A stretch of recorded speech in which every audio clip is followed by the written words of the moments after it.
All right, everyone. Welcome to Ask the Pastor. This is the third episode in a row where I've had the same shirt on because we shot these all in the same day, okay? But a different episode. At the time that this is airing, I will be at the Southern Baptist Convention with my beautiful wife and along with some other church members of ours as we represent Edmonds First Baptist Church at the National Southern Baptist Convention. Now, let me tell you two important things that will be taking place while we are there. So at the time that this airs, it will be happening. One of the major issues that will be discussed will be the issue of the guidepost report, accusations about sexual cover-up by SB churches and the Southern Baptist Executive Committee. So that will be a hot topic of debate. Of course, there's a lot of misinformation. Guidepost made a report, and the thing you have to realize about that Guidepost report is there's truth in that report, but there's also fabrication in that report. False accusations without proof in that report. And so hopefully at the Southern Baptist Convention, we, the messengers, are going to be able to debate this from the floor and come up with a solution that will protect survivors and the innocent in the future, but also protect pastors and others from being falsely accused without evidence. And so please be in prayer as we discuss that issue at the Southern Baptist Convention.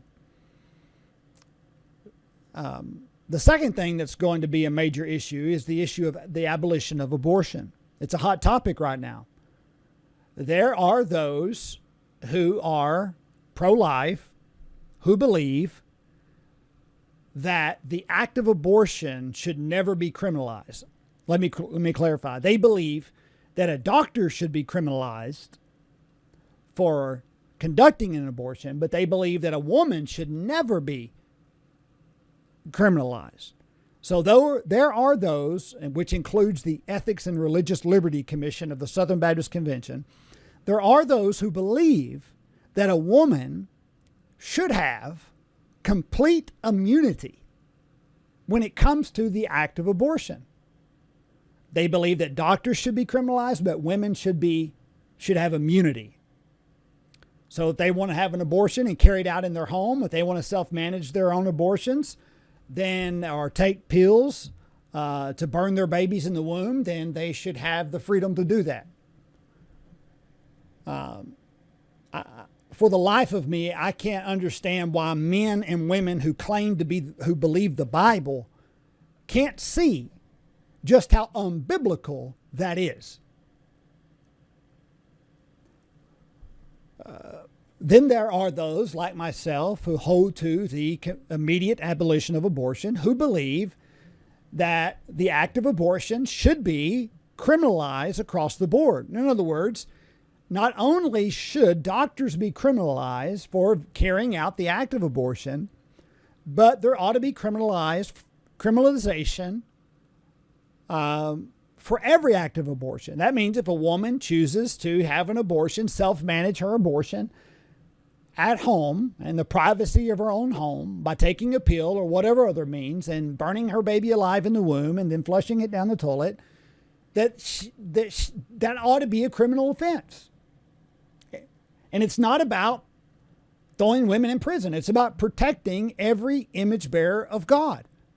Every semen, according to the Bible and the United States Constitution, every human being has the right to life, liberty, and the pursuit of happiness, which means born humans and preborn humans.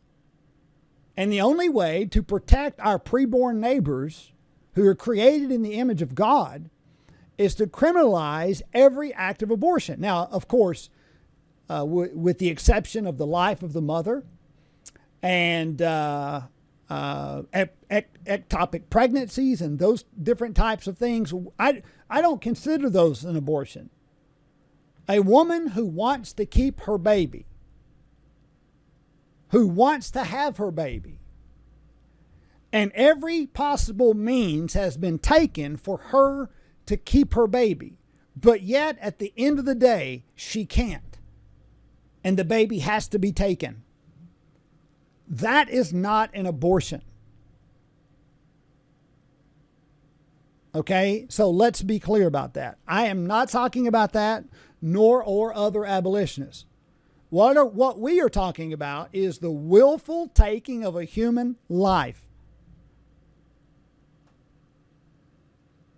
And it ought to be criminalized across the board. And this will be a topic of debate at the Southern Baptist Convention. Can you believe that? That we're debating such an issue that is clear in Scripture? Anyway, be in prayer. Those are the two hot button issues. And I look forward to reporting back when I get back from the convention on those issues. Until we meet again, serve the King.